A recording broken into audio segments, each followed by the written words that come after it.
कभी कभी ना जिंदगी के कुछ हिस्से बस याद बन जाते हैं, लेकिन मेरे साथ जो हुआ वो याद नहीं, एक जख्म बन गया। आज भी जब रात के 2 बजे का घंटा बजता है, मेरी सांस अटक जाती है। हर दरवाजा, हर आवाज मुझे वापस खींच ले जाती है उस हवेली के अंधेरों में। वहां मैं सिर्फ रहने गया था, पर वापस लौटा तो एक सच लेकर, जो लोगों को या तो झूठ लगा या फिर पागलपन। लेकिन मैं झूठ नहीं बोलता, मैं हूं जीतू, और ये मेरी कहानी है। एक ऐसी कहानी जहां किसी की मौत से ज्यादा किसी के जिंदा रूह ने मुझे बर्बाद कर दी। नमस्कार दोस्तों, आप सुन रहे हैं द हॉरर शो बाय कर्नेक्स। ये कहानी है जीतू की, एक ऐसे लड़के की जो एक ब्राह्मण परिवार में पैदा हुआ, लेकिन जिसका बचपन धर्म, दोष और अंधविश्वास में ही खो गया, जिसे रक्षा के नाम पर तोड़ दिया गया और शांति के लिए आजादी छीन ली गई।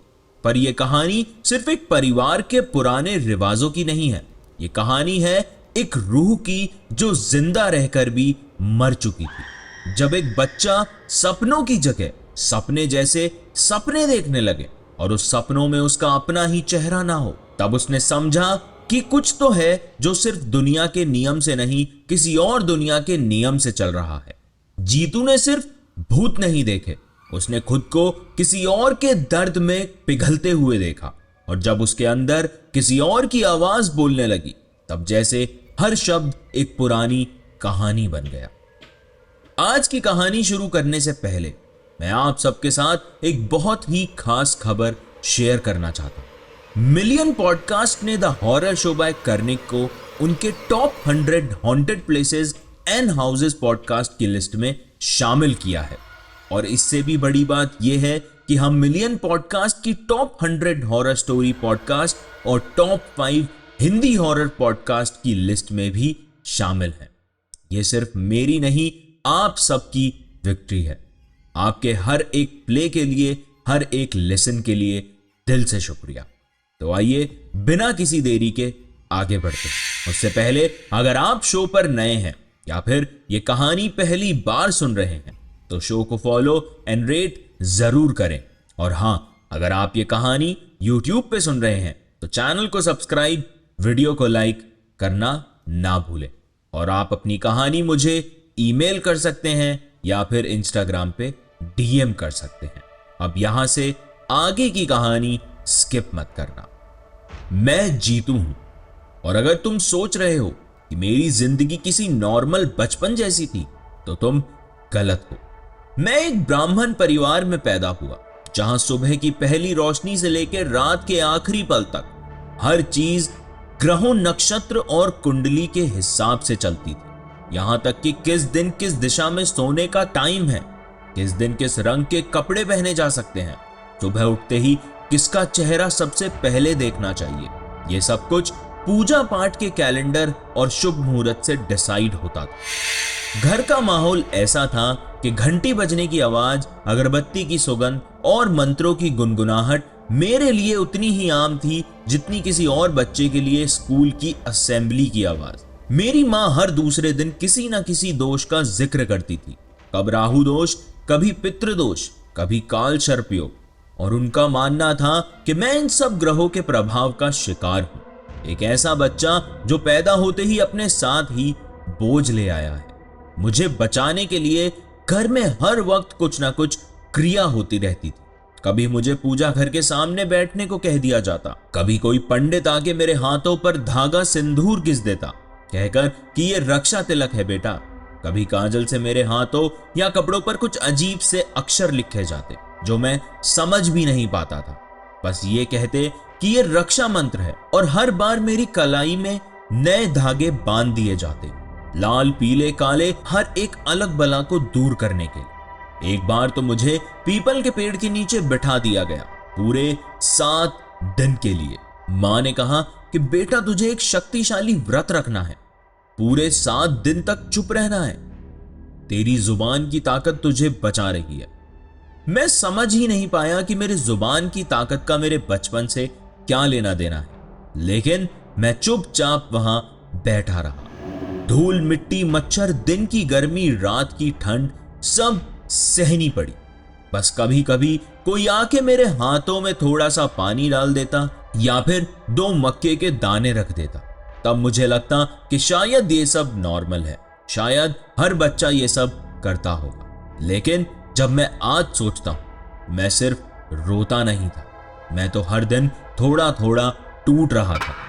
बचपन के वो दिन जब दूसरे बच्चे गली में क्रिकेट खेलते थे, पतंग उड़ाते या स्कूल के बाद आइसक्रीम खाने जाते, मैं उस वक्त किसी हवन के धुओं के बीच बैठा होता या किसी मंत्र की आवाज में घिरा होता।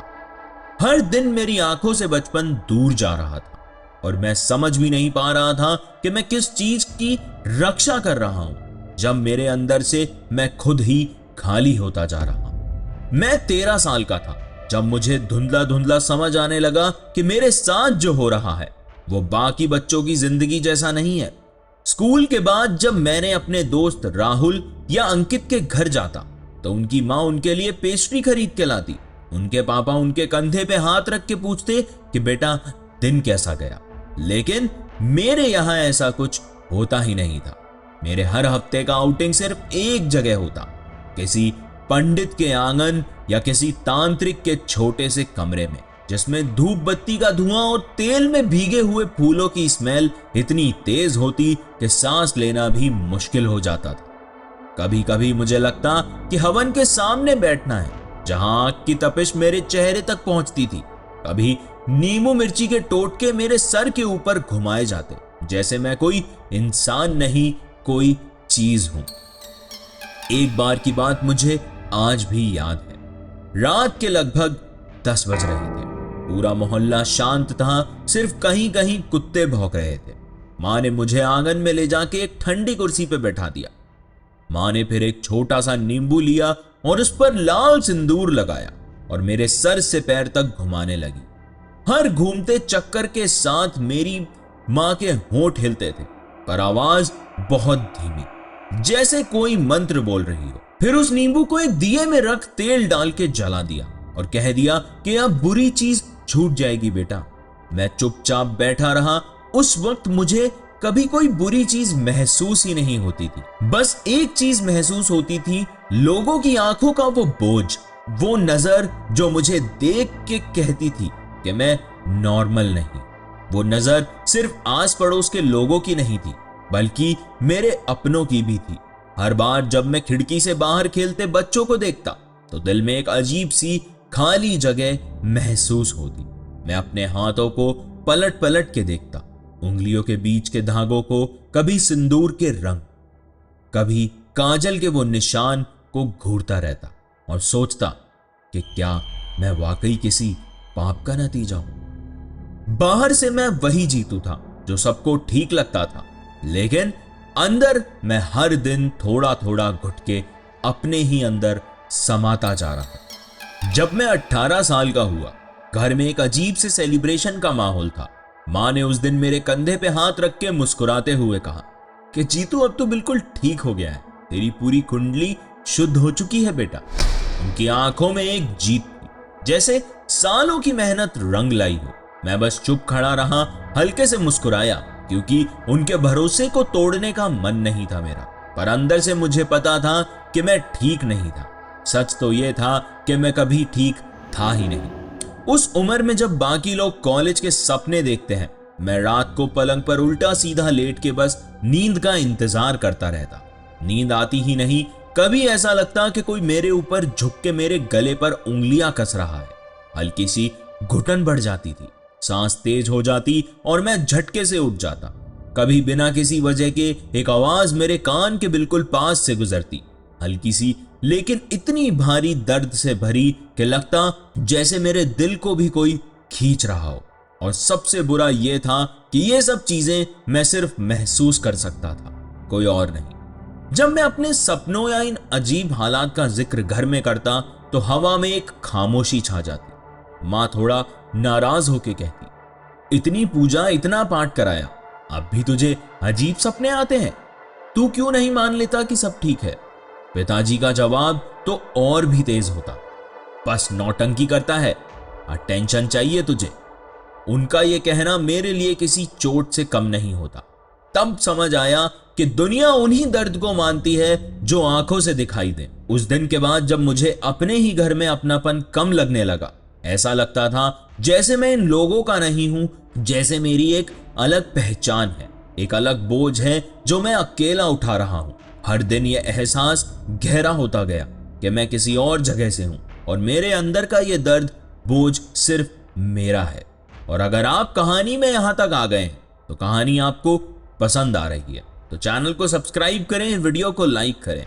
और हाँ, अगर आपके पास भी कोई कहानी है, कोई किस्सा है, तो आप उसे मेरे साथ जरूर शेयर करें। फिर एक दिन मुझे याद आया, शाम का वक्त था। आसमान पे सूरज का रंग धीरे धीरे नारंगी से काले में बदल रहा था। मैं हेमू के घर से वापस आ रहा था। हेमू मेरा बचपन का वो दोस्त था जिसके घर का माहौल मेरे लिए किसी दूसरी दुनिया जैसा था। वहां कोई दोष की बात नहीं होती थी, ना कोई पूजा का कैलेंडर का दबाव। उसकी माँ हल्का मजाक करते हुए रोटी सर्व करती थी और उसके पापा हर संडे उसे आइसक्रीम खिलाने ले जाते थे। एक छोटी सी चीज, लेकिन मेरे लिए किसी सपने से कम नहीं। हेमू के घर जाके मुझे लगता था कि जैसे सांस लेना आसान हो गया हो, जैसे मेरे कंधों से वो अनजाना बोझ कुछ देर के लिए उतर गया हो। वापस आते हुए गलियों का माहौल बदल चुका था। साइकिल रिक्शा वाले अपने दिन का काम खत्म कर रहे थे, कुछ बच्चे गली के कोने में गिल्ली डंडा खेल रहे थे और मैं अपने सोच में खोकर चल रहा था। तभी रास्ते में एक मोड़ पे एक आदमी खड़ा दिखा, लंबा कद, सफेद कपड़े पहने। उसकी प्रेजेंस ही अलग थी, न जाने क्यों। मैं उस पर तुरंत ध्यान दे बैठा। उसने सीधा मेरी तरफ देखा, हल्की सी मुस्कान के साथ कहा, बेटा ये एड्रेस किधर है? मैं रुक गया। उसने ध्यान से सुना, एक बार सिर हिलाया और बिना कुछ और बोले चला गया। बस एक छोटा सा पल था, लेकिन न जाने क्यों उसकी आंखों में कुछ ऐसा था जो मुझे हिला गया। ऐसा लग रहा था जैसे उसने मुझे देखा नहीं बल्कि पहचाना, जैसे मेरे अंदर किसी राज को वो जानता हो, और एक ऐसा राज जो मैंने कभी किसी को बताया नहीं। उस पल में कुछ भी अजीब नहीं था, फिर भी उसकी नजर मेरे दिमाग में अटक गई थी। और फिर उस रात के बाद सब कुछ बदलने लगा। उस रात मुझे नींद ही नहीं आई। मैं बेड पर करवट पे करवट बदलता रहा, लेकिन एक अजीब सा एहसास छाती पर बोझ बन के बैठा हुआ था। मुझे ऐसा लग रहा था जैसे कोई मेरे कमरे के कोने में चुपचाप खड़ा है, मुझे बस देख रहा है। पहले तो मैंने अपने आप को समझाया कि शायद ये मेरा वहम है या दिन भर की थकान का असर, लेकिन जैसे जैसे रात बढ़ रही थी वो एहसास ज्यादा गहरा होता जा रहा था। 2 दिन बाद सुबह का टाइम था। मैं अपना मुंह धोने के लिए बाथरूम में गया। मैंने जैसे ही चेहरे पे पानी छिड़का, मेरी नजर अपने शीशे पे पड़ी, लेकिन कुछ अलग था। कांच में मुझे एक चेहरा दिख रहा था, सफेद, बिल्कुल बिगड़ा हुआ, जैसे कि किसी ने सारी जान खींच ली हो। और सबसे अजीब बात, वो चेहरा मेरा नहीं था। मैं आपको बता भी नहीं सकता वो चेहरा कितना डरावना था। मैं सीधा पीछे हट गया, लेकिन आईने में वो चेहरा कुछ पल और बना रहा, फिर धीरे से धुंधला होके गायब हो गया। उस वक्त मैं कांप रहा था, दिल इतनी जोर से धड़क रहा था कि लग रहा था कि अभी फटके बाहर आ जाएगा। उस रात जब मैं फाइनली सोया तो सपने में वही नजर आ रहा था, और तब से यह सपना बार बार आने लगा। कभी सपने में एक औरत का चेहरा दिखता जो शुरू में मेरी मां लगती, लेकिन पल भर में बदल के एक अनजानी औरत बन जाती। उसकी आंखों में दर्द, लेकिन उस दर्द के नीचे एक गहरा गुस्सा। कभी लगता कि मैं किसी और जगह खड़ा हूं, मेरे आसपास लकड़ियां जल रही हैं, कुछ लोग मंदिरों वाले कपड़े पहने मंत्र पढ़ रहे हैं, और मैं बीच में जल रहा हूं। तब मुझे समझ आया कि यह कोई रैंडम भूत प्रेत का चक्कर नहीं था, यह कुछ अलग ही था, जैसे कोई पुराना हिसाब जो कभी पूरा नहीं हुआ। मैंने कई दिनों तक सोचा कि उस आदमी की वो नजर, आखिर वो क्या थी, और उससे मिलने के बाद ही यह सब कुछ शुरू क्यों हुआ। लेकिन जब मैंने मां को बताया कि मुझे सपनों में अजीब चीजें दिख रही हैं, जैसे कोई मेरे कमरे में चुपचाप खड़ा हो, मुझे देख रहा हो, मेरे कान के पास कुछ बोल रहा हो, या फिर एक औरत का चेहरा अचानक मेरे सामने आ जाता है जो कभी मेरी माँ लगती है और कभी एक बिल्कुल अजनबी। तो माँ ने बिना पल भर सोचे बस इतना कहा कि बेटा तुझे कुछ नहीं हो सकता, तेरे लिए तो हमने आत्मा शुद्धि का हवन भी करवाया था। उनकी आवाज में इतना भरोसा था कि जैसे वो अपनी बात से मुझे यकीन दिलाना चाहती हो, लेकिन मेरे लिए वो भरोसा ऐसा था जैसे एक पुरानी मोमबत्ती की लौ जो पहले तेज जलती है, फिर धीरे धीरे हिलने लगती है और फिर एक दिन बुझ जाती है। मैंने माँ की आंखों में वो रोशनी धीरे धीरे कम होती देख रहा था, जैसे उन्होंने फैसला कर लिया हो कि मैं कह रहा हूं वो सिर्फ एक बच्चे की बेकार सोच है। पिताजी तो और भी ज्यादा गुस्से वाले थे। उन्होंने तो मुझ पे ये सब सुन के सीधे चिल्ला पड़े। उस पल लगा जैसे किसी ने मेरे अंदर से सारा दम निकाल दिया हो। दिल में एक चुभन सी हुई। पहली बार महसूस हुआ कि मैं इस घर में सच में अकेला हूं। यहां कोई मेरी बात सुनना नहीं चाहता, कोई मेरे अंदर चल रही लड़ाई को समझना नहीं चाहता। मेरे अंदर एक आवाज थी, तेज, बेचैन, चीख रही थी जैसे हेल्प मांग रही हो, लेकिन घर वाले, उनके लिए वो सिर्फ एक वहम था, एक सोच, एक नाटक। उस दिन मुझे समझ आया कि दुनिया में सबसे ज्यादा चुभने वाली बात यह है कि जो दर्द दिखाई नहीं देते लोग उसे झूठ मान लेते हैं, और जब अपने ही लोग तुम पर यकीन करना छोड़ दें तो तुम्हारा हर दिन एक मौत के बराबर बन जाता है। एक रात सब सो रहे थे। घर में वो यूजुअल खामोशी थी, बस दीवार की घड़ी की टिक टिक सुनाई दे रही थी। मैं अपने पलंग पर करवटें बदल सोच रहा था। फिर पता नहीं किस पल मैंने फैसला ले लिया। धीरे से उठा, पैरों की आवाज तक दबा दी ताकि किसी को कुछ पता ना चले। अलमारी के कोने से अपना बैग निकाला, उसमें कुछ कपड़े, एक पुरानी डायरी और एक छोटा सा तावीज जो मां ने कभी बांधा था, सब कुछ डाल दिया। एक छोटे कागज पर लिखा, तुम लोगों के लिए मैं बस एक दोस्त था ना, मैं जा रहा हूं। मैंने लिखते वक्त महसूस किया कि मेरे हाथ कांप रहे थे।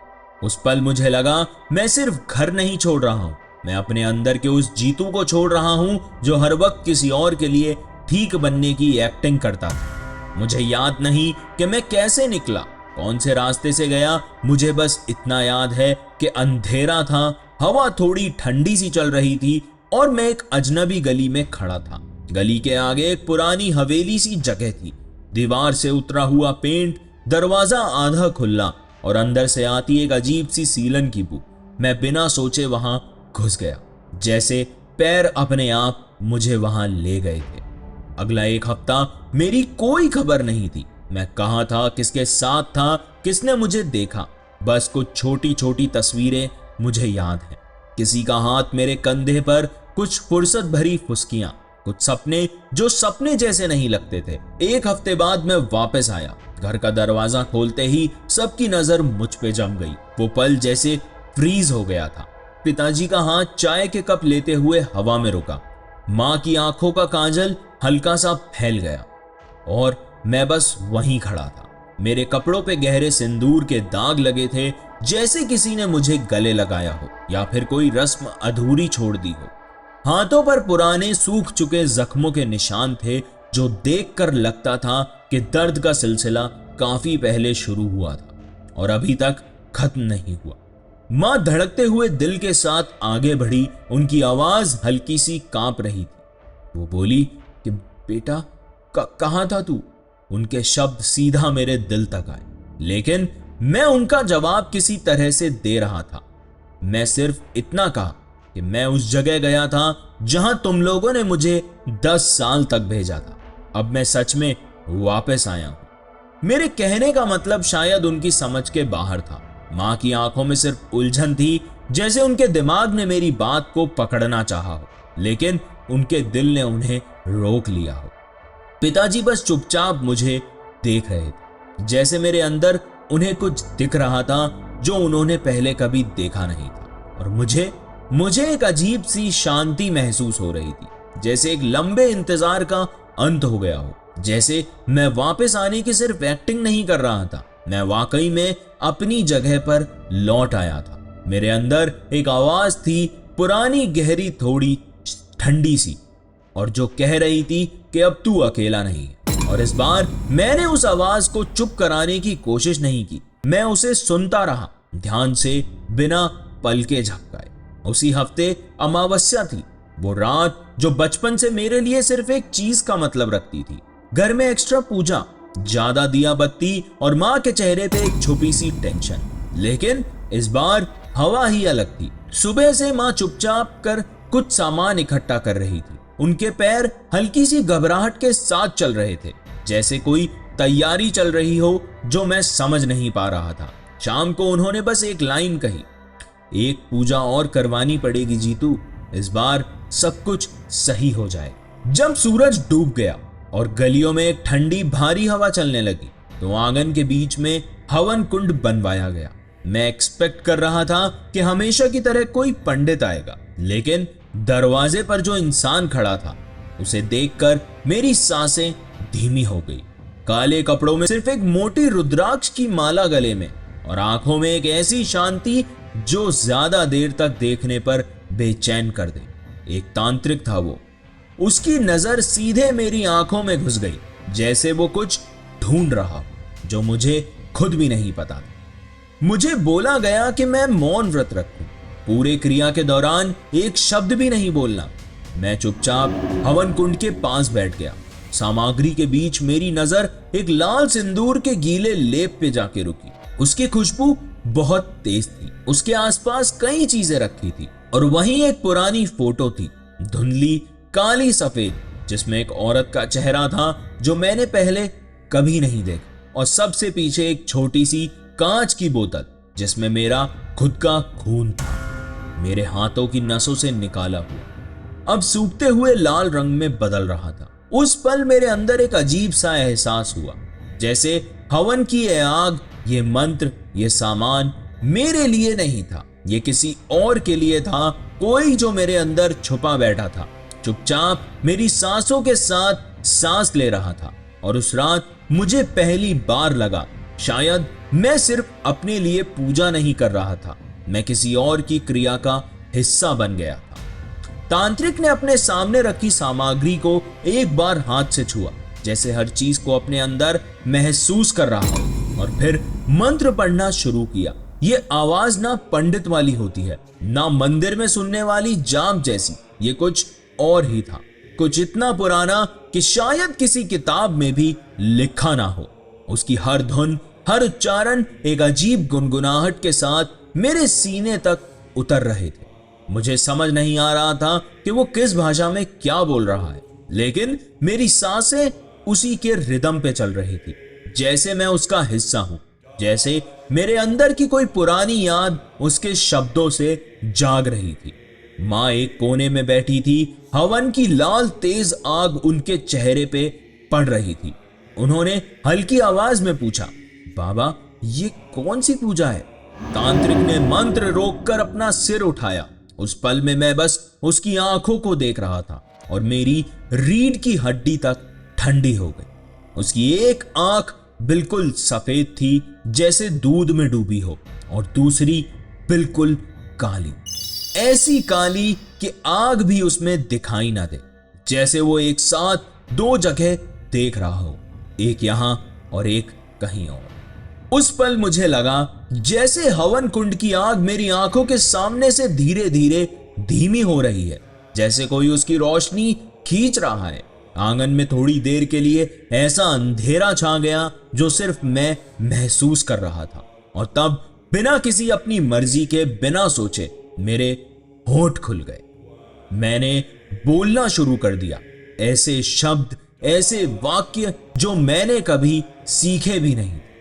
हर लफ्ज मेरे गले से निकल के आंगन की हवा में घुल रहा था, लेकिन वो मैं नहीं था जो बोल रहा था।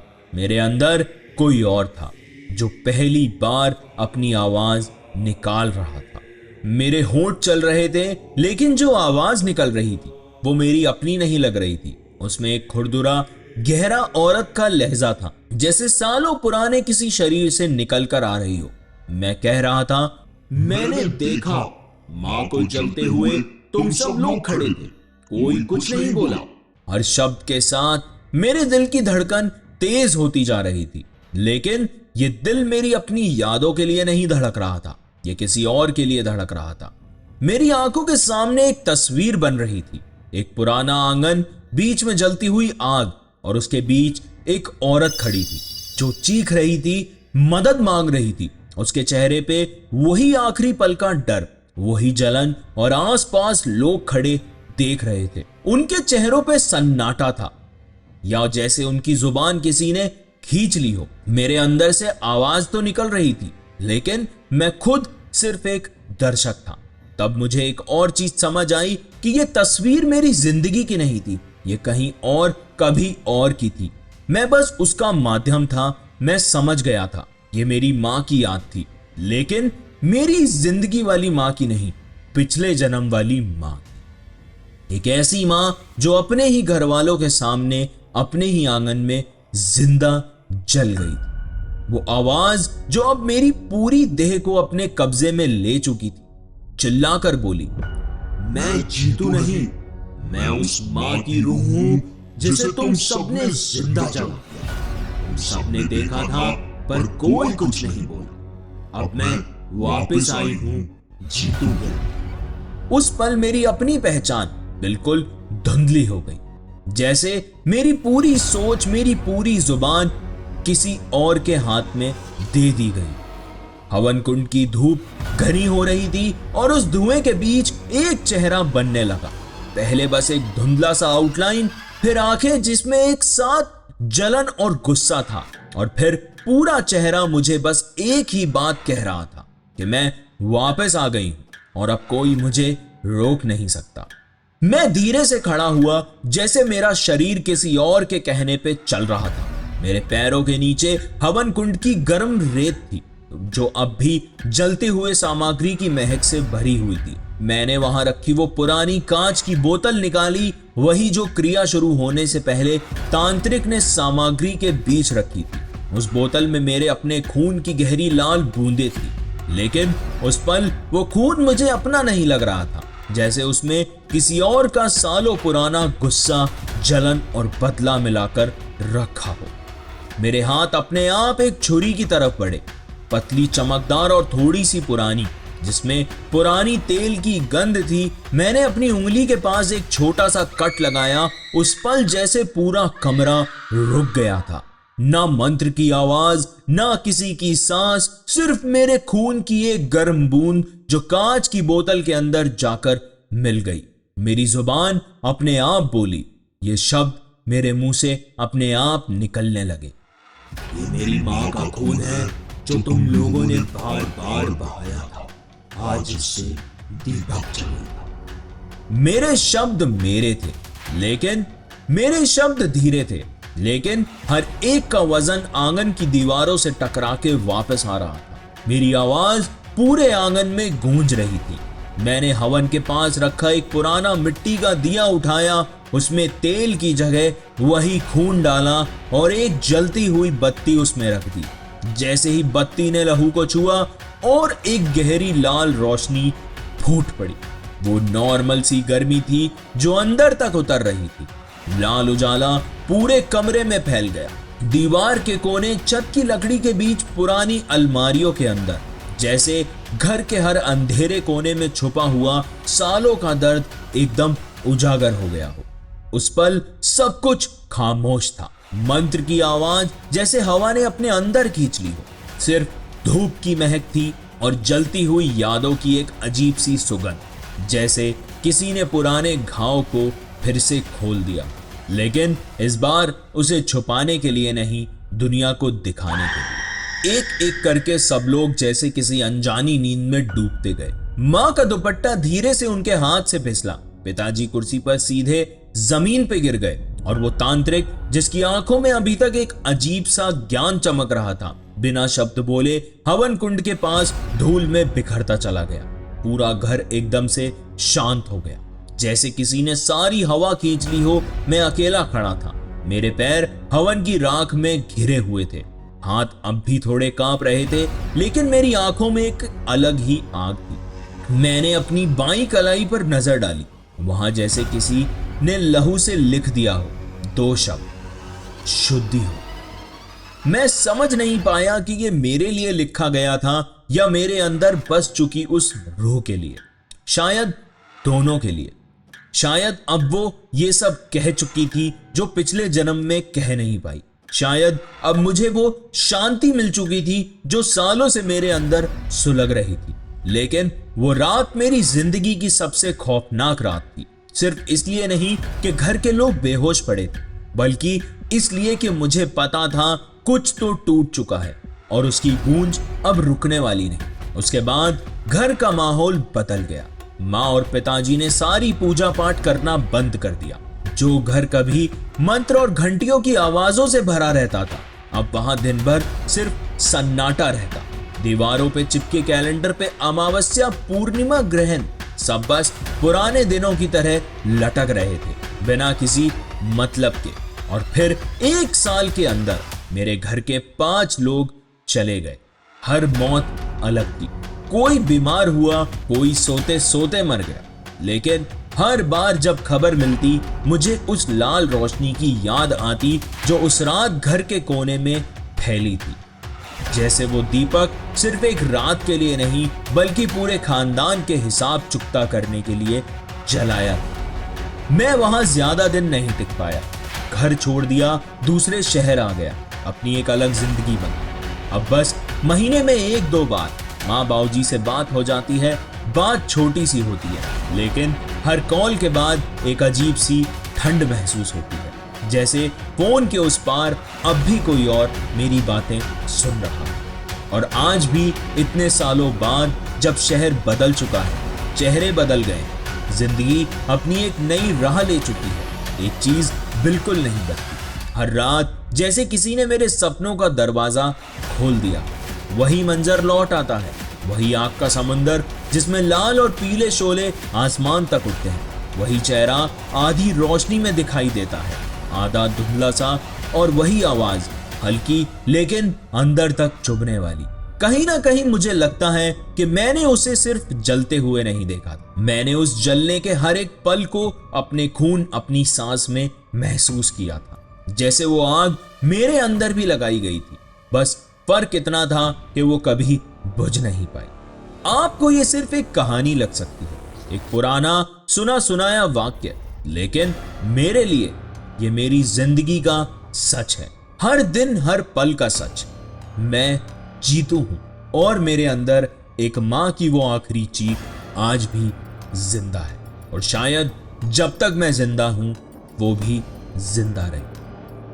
आपको भी लग रहा होगा, या फिर आप भी जीतू को पागल ही कहेंगे, या पजेस्ड, या फिर कुछ और। लेकिन एक बात हमेशा याद रखना, हर पागल के पीछे कोई ना कोई वजह छुपी होती है, और उनमें से कुछ वजह भूत प्रेत, टोने टोटकों का नतीजा भी होती है।